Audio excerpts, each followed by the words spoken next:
mas qual é a sua prioridade nessa semana?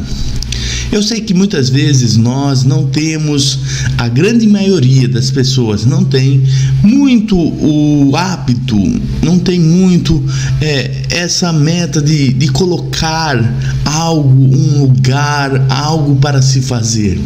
Nós normalmente vamos vivendo, como diz o ditado, como a banda toca: se deu para fazer, eu faço; se não deu para fazer, também eu não faço. Eu vou fazendo conforme as oportunidades.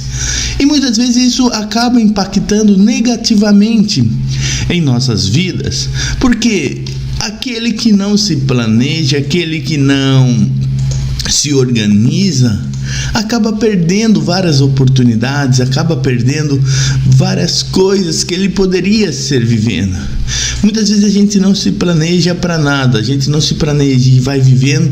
Quando vê, pode ver na nossa vida, a gente vai fazendo o almoço, a janta, quando a gente olha, acabou tal produto, vou lá comprar. Pode ver que a gente não se planejou. Olha, ele vai acabar essa quantidade, dá para mais 2 vezes eu fazer. Esse arroz dá para mais 2, esse feijão dá para mais 2 refeições, e a gente não planeja. Quando acaba, a gente, acabou, eu vou correr lá e comprar. A falta de planejamento acaba impactando, porque se eu não me planejo, eu não sei quando vai acabar, quando eu vou precisar. E quando eu não me planejo também a minha vida espiritual, mas como assim? A minha vida espiritual, como você planejou essa semana? Talvez você planejou para ir trabalhar, talvez você se planejou para fazer, terça-feira eu vou fazer uma faxina na minha casa, quarta-feira eu vou lá fazer uma visita para tal pessoa, quinta-feira eu vou fazer um almoço diferente porque alguém vem aqui na minha casa. E nossa vida espiritual? A gente não planeja, a gente vai vivendo, e quando a gente vê, hoje eu tenho que orar mais porque hoje eu tenho um problema. Aí amanhã que eu não tenho um dia com problema, amanhã eu tenho um dia legal, um dia bom, um dia de só vitórias, eu não oro porque eu não me planejei para isso. Hoje nesse início de semana, você pode planejar e falar: hoje, todo dia, ao acordar, eu quero meditar em um Provérbios. Hoje de manhã, todo dia quando eu acordar, eu quero meditar em uns Salmos. Hoje eu quero meditar na palavra do Senhor, eu vou me planejar. Mas está uma correria, mas eu não tenho tempo. Você se planejando a sua vida espiritual, isso reflete na sua vida, no seu dia a dia, no que você vai fazer no seu trabalho, na sua casa, na sua família. É a nossa vida espiritual que dita as regras para a nossa vida no dia a dia. Temos que entender, não é a correria do dia a dia que tem que lhe trazer as regras para quanto da minha vida espiritual eu vou dedicar, para quanto tempo a Deus eu vou me dedicar. Eu estou separando vida espiritual com a vida dia a dia só para ficar mais fácil. Eu sei que somos um só, mas entenda a minha simplicidade de explicar esses fatos. Temos que nos planejar. O salmista fala: aquele que medita na minha palavra de dia e de noite. Ele não está falando, por favor, que é para você pegar a Bíblia e ficar lendo das 8 horas da manhã até as 22 horas sem parar lendo a Bíblia. Não. Ele está falando aquele que medita, aquele que está planejado para aquilo. Então eu pego de manhã, eu me planejo, eu vou ler Provérbios. Hoje, 9 de novembro, eu vou ler Provérbios 9. É um planejamento legal. Ler o Provérbios conforme o dia. Hoje, dia 9, eu leio o Provérbios 9. Hoje, dia 9, eu leio Salmos 9. E eu pego ali e paro e medito durante o meu dia. Tempo é o tempo da minha. Eu penso: Senhor, fala comigo, porque a letra eu posso ler, mas quem dá o entendimento e a revelação é o Espírito Santo. É o Espírito Santo, é Ele que vai nos dar essa revelação e vai nos ensinar. E essa palavra vai nos dar força para prosseguir no dia a dia.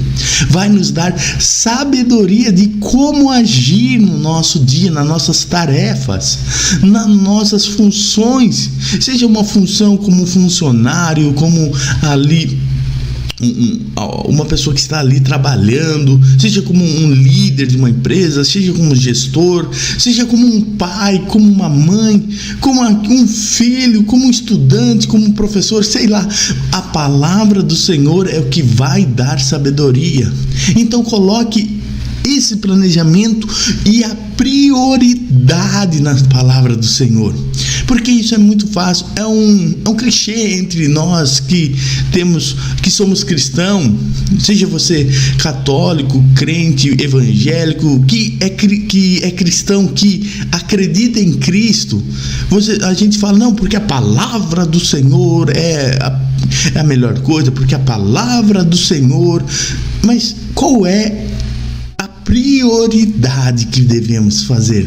Então hoje, começando essa semana, comece a semana diferente, porque se você quer ter um resultado, quando passar a semana você quer ter um resultado diferente, inicie a semana com atitudes diferentes. Como eu posso querer um resultado diferente se eu faço a mesma coisa? Não tem como. Eu quero fazer um almoço diferente, mas eu faço o que eu já faço todo dia. Vai sair o que sai todo dia. Eu quero uma semana diferente, então eu começo com atitudes diferentes. Temos que entender isso. A prioridade é Jesus. A prioridade é a palavra do Senhor. Quando ela for prioridade, eu tenho certeza, vai ser diferente. Eu não estou dizendo agora, se você meditar, a sua vida vai ser um mar de rosas, você nunca mais vai ter problema, você nunca mais vai chorar, você nunca mais, não é isso. Eu estou dizendo que você pode sim passar por problemas, como o Salmos 23 fala, ainda que eu passe pelo vale da morte, da sombra, eu não tenho medo, porque eu sei, agora eu tenho uma palavra que me alimenta, que tu estás comigo, a tua palavra me ensina, entendeu? Ele passa pelo problema, mas passa agora sem medo, sem o desespero. Ele passa pelo problema de forma diferente.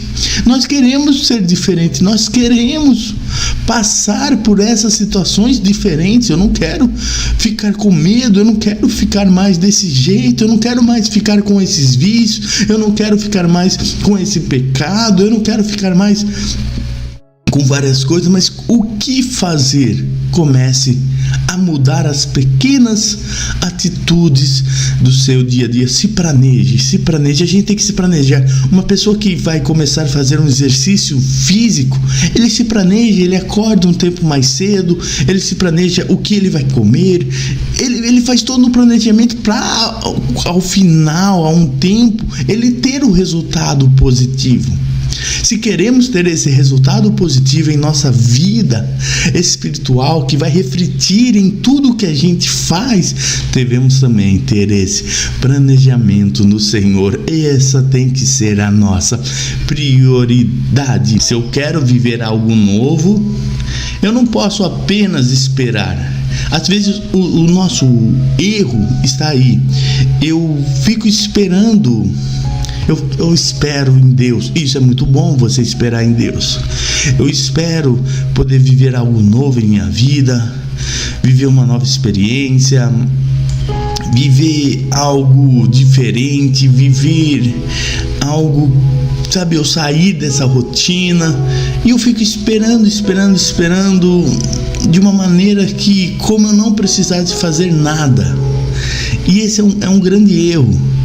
Porque várias situações que eu preciso que mude na minha vida, e entendo o que eu vou dizer, não depende de Deus, porque Deus já fez tudo o que devia ser feito. Depende de eu tomar uma atitude e mudar esse destino. Jesus, ele já conquistou tudo que Jesus conquistou na cruz, como diz aquela música maravilhosa. Tudo que Jesus conquistou na cruz é um direito nosso, é a nossa herança, é um direito, é uma herança. Mas como um herdeiro vai receber a herança se ele ficar em casa? eu recebo uma carta. Imagine uma carta, você tem uma herança, você tem um dinheiro no banco, mas eu pego aquela carta que está escrito que me dá um direito e fico em casa, não vou lá até o lugar receber, eu não vou até o banco, eu não saio, eu não tomo nenhuma atitude. Como esse bem, essa bênção, isso que já é meu, eu vou desfrutar? De modo nenhum. Se eu não tomo uma atitude, não levanto, não saio de casa, vou atrás do meu direito, eu não consigo viver, eu não consigo desfrutar disso. Na nossa vida espiritual, existem coisas que precisamos tomar atitude. Por isso eu comecei falando sobre se planejar, sobre a palavra do Senhor, porque pequenas atitudes é o que vão nos transformando, nos mudando, nos ajudando. Existem duas mulheres que eu quero falar para você hoje, que a Bíblia nos mostra que elas tiveram uma virada de vida, mudaram a sua vida completamente, viveram anos de uma maneira, mas um dia elas resolveram falar: eu quero mudar, eu não quero viver mais assim. Sabe aquele dia que você fala assim: ai, basta, eu não aguento mais viver assim. Sabe, esse dia é assim que as meninas, essas duas mulheres, essas duas meninas, essas duas, sabe, jovens que quiseram tomar essa atitude. E nós também devemos tomar também essa atitude. Nem tudo que estamos vivendo é plano do Senhor. Muitas coisas que vivemos é consequência, seja da nossa omissão ou das nossas atitudes erradas. Eu não posso atribuir a Deus, ao diabo, tudo que eu estou vivendo. Porque se eu tenho atitudes erradas, como é que Deus vai me abençoar? Concorda? É eu que estou fazendo errado. Como eu posso atribuir a Deus a culpa do meu fracasso? Como eu vou atribuir a Deus a culpa do meu erro, das minhas derrotas? Sou eu que estou fazendo errado. Existem duas mulheres, uma chamada Raabe e a outra a gente não conhece por nome, só sabemos a mulher do fluxo de sangue. É assim que a Bíblia descreve, não colocaram o nome dela. E essas duas mulheres tinham os seus problemas, as suas vergonhas, tinham ali uma reputação, as duas muito ruins. Raabe, como era a vida dela? Era uma meretriz, era uma mulher que se vendia seu corpo. Então imagine no meio que ela vivia, como as pessoas olhavam para ela. Já entende? Como ela era excluída, talvez até pela família. E ela viveu dessa maneira por muito tempo. Como que a gente conhecia Raabe? Imagine no lugar em que ela morava. Conhece Raabe? Ah, eu conheço a mulher que se vende. Mas entende que tristeza, que vergonha, que situação que ela vivia. Conhece Raabe? Eu conheço a menina que é uma meretriz. Essa era a história de Raabe. A mulher do fluxo de sangue também. Ela tinha apenas um sobrenome, a mulher do fluxo de sangue. Esse era o nome dela. A mulher que, por ter isso, era uma mulher considerada, e me entenda, imunda, porque ela tem esse fluxo de sangue. Ela tem que ficar longe. E talvez ela, para poder ficar junto ali na cidade, na casa, tinha que subornar alguém. Muitos estudos apontam que ela pagava para poder estar ali, porque se ela entrasse naquele lugar com aquele fluxo, ela era apedrejada. Então entenda que vida que essas duas meninas, que essas duas garotas, essas duas mulheres tinham. Uma vida de vergonha, de uma má reputação, onde ninguém queria chegar perto, porque ninguém queria ser amigo, um marido, namorado, ter uma família com uma mulher do fluxo de sangue. Não, ninguém ia querer. Entenda a época da história. Entenda o momento que a história é descrita. Também ninguém ia querer ficar perto da Raabe. Mas um dia essas duas mulheres tiveram um dia diferente. Que esse dia chegue em nossas vidas. Um dia que elas falaram: eu quero ter uma atitude diferente. Eu não quero fazer a mesma coisa que eu estou fazendo há anos. Eu quero ter uma vida diferente. Você acordou com esse pensamento hoje? Ou você está acordando com o pensamento: eu vou viver a mesma coisa que eu vivi esses 11 meses desse ano que já passou? Estamos entrando em novembro, o 11º mês, o 9º dia, e eu vou viver da mesma maneira. Se você deseja viver da mesma maneira, não vai acontecer a mudança como aconteceu em Raabe e essa mulher do fluxo de sangue. A mudança iniciou dentro delas.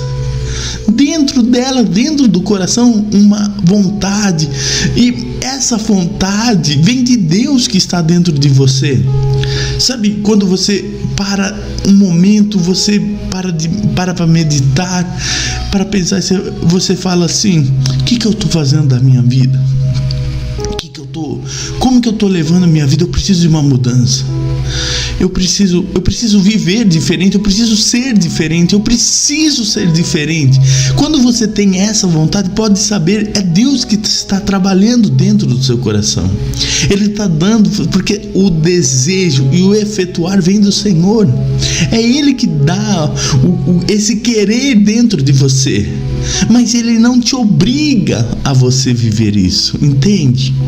Ele dá esse desejo, Ele está dando o caminho, porque hoje nós sabemos que existe um novo e vivo caminho que está aberto, que Jesus nos deixou, um novo caminho que a gente pode seguir nesse caminho, e esse caminho vai nos levar à salvação. Existem alguns caminhos que são mais fáceis, que são mais simples, que são largos, que são gostosos de atravessar, mas esse caminho que é fácil, que é largo, leva para a perdição. E existem atitudes que nós devemos tomar que são difíceis, que muitas vezes custam muito de nós, que custaram da Raabe, atitudes que custou caro para Raabe, atitudes que custou caro para a mulher do fluxo de sangue, mas esse caminho levou para a bênção, para a salvação, para a cura, para a mudança de vida. Qual caminho nós vamos tomar hoje? Qual decisão nós vamos ter no dia de hoje? O que fazer? Eu vou pelo que é mais fácil, ou eu vou por aquilo que vai me mudar? Não é possível, depois de um ano desse, de pandemia, de dificuldade, de ficar trancado em casa, um ano que nunca vivemos igual, sabe, de um ano totalmente diferente. Depois de tudo que você viveu, que a sua casa viveu, que a gente olhe para nós e fala: eu continuei a mesma pessoa. Não é possível. Devemos ter essa mudança, devemos ter isso que nos muda, essa atitude que vai mudar a sua vida. Raabe, ela sim foi conhecida como a mulher que era meretriz. Talvez todo mundo que associava Raabe naquela época pensava nisso, pensava no pecado, no erro dela. Porque eu vou falar para você, e isso você vai concordar comigo, que o erro parece que nos mostra muito mais do que nossos acertos. Se você acertou a vida inteira e errou, para a pessoa associar a sua vida a esse erro por muito tempo é muito mais fácil. Não, é a pessoa que fazia certo, ela errou, e o erro fica impregnado, fica marcado. O negativo é mais fácil, é mais forte em nós. Mas Cristo, Ele veio para nos redimir, veio para nos tirar desse erro, tirar-nos do pecado, tirar-nos desse lamaçal e nos trazer com Ele. Raabe sim viveu no erro, tinha ali a sua fama no erro, no pecado. Mas Deus, ele vem para mudar histórias. E quando Raabe, você deve conhecer a história, ela esconde os espias dentro da sua casa. Ela ali sofre até um perigo de morrer, porque ela estava sendo até considerada, podemos dizer assim, uma traidora do país dela. Então ela arriscou a vida dela, ela arriscou tudo que ela tinha, a casa dela, os bens dela, tudo para fazer, para lutar, para guardar a bandeira do Senhor.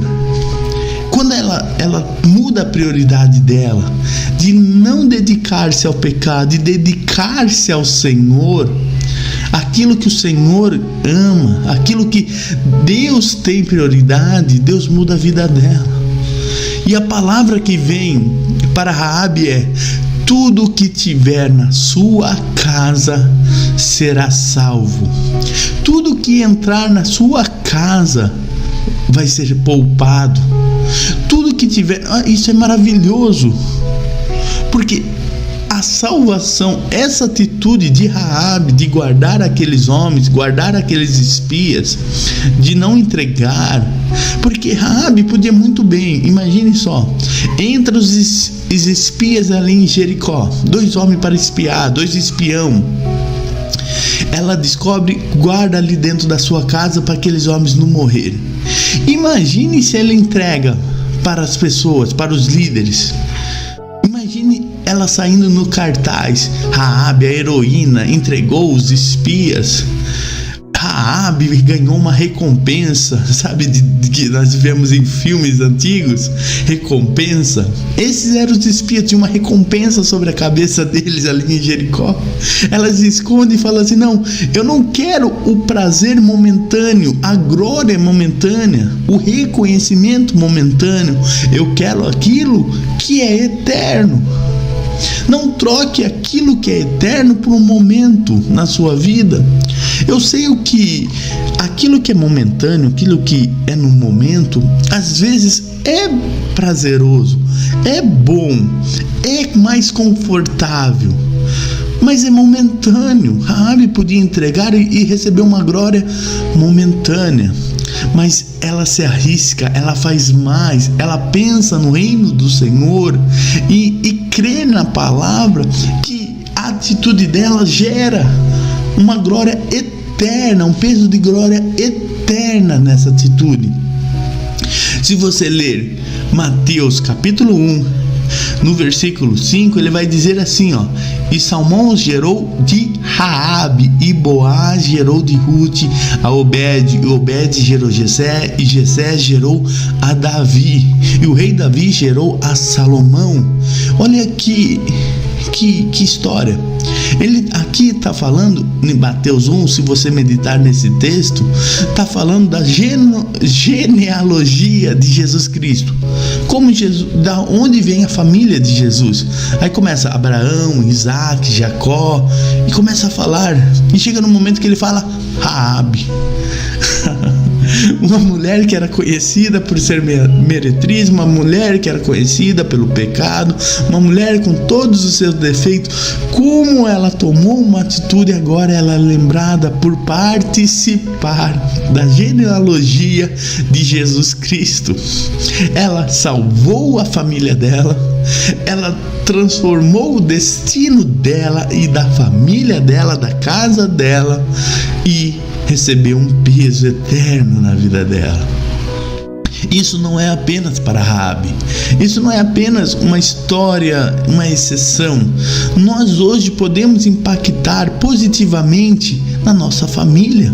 Você pode ser a pessoa que vai trazer um impacto, uma luz para a sua casa. Eu posso ser a pessoa que vai abençoar a minha casa, a minha família, como Raabe foi. Talvez todo mundo olhe e fale assim: não, mas só traz consequência negativa. Mas hoje, pelo que Jesus fez, a transformação dele, pela palavra dele, você crer na palavra, porque Raabe cria. Raabe cria, ela falou: eu creio porque eu ouvi falar que vocês abriram o mar, eu ouvi falar dos feitos do Senhor, eu creio que o Senhor vai entregar Jericó nas suas mãos. Ela cria em Deus, ela cria na palavra do Senhor, ela cria no que Deus fazia. Ela não era uma mulher sem fé, ela era uma mulher que tinha sim fé na palavra de Deus. Tenha fé na palavra do Senhor.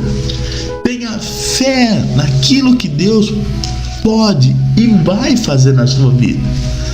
Não é uma mentira, não é uma história de carochinha, é a verdade. Deus tem um milagre em sua vida. Ele creia nisso que Deus pode fazer. Creia que Deus pode fazer. E também tem a mulher do fluxo de sangue, que vamos também estudar a vida dela. E você tem que entender que essas duas mulheres, com uma atitude, mudaram seu destino.